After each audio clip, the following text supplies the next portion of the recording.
Mga kababayan ko, ako po ay sumasaludo sa lahat po ng mga kapwa ko Pilipino na naghahain ng kanilang kandidatura sa nalalapit na eleksyon itong Mayo 2022. Kahit anumang posisyon ang iyong tatakbuhan at kahit saang panig ka naman ng Pilipinas, hinahangaan kita, kaibigan, dahil alam mo ang konsepto ng pangarap.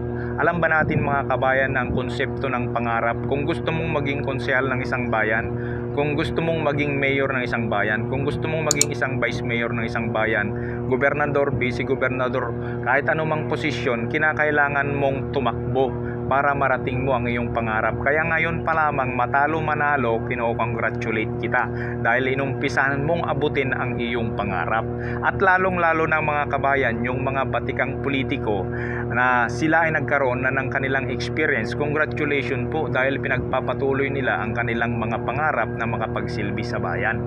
At sila po ay isang ehemplo sa ating bayan. Kaya't kung gusto natin na mapalitan ang mga ibang kandidato o ibang mga politiko, abay umpisahan din po ng mga tao.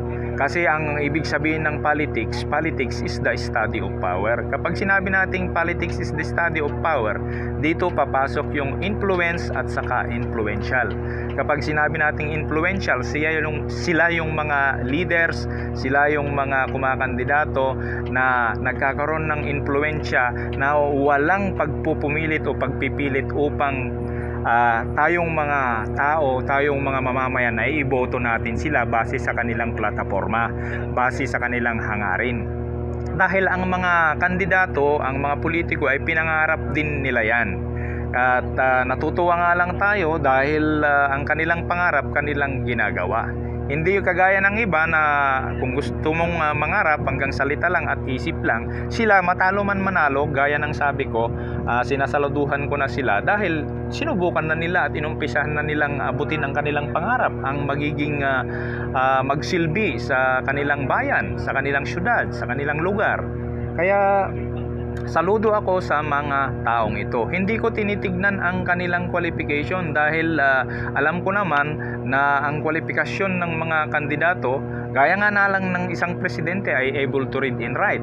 How much more pa sa mas mababang posisyon sa ating bansang Pilipinas. Kaya kabayan, saludo ako sa inyo at sana ipagpatuloy ninyo. At ang masasabi ko lamang po ay maganda rin po naman na ang mga kandidato ay beholden by God, may takot sa Diyos, mayroon talagang puso na magsilbi sa bayan. Yan lamang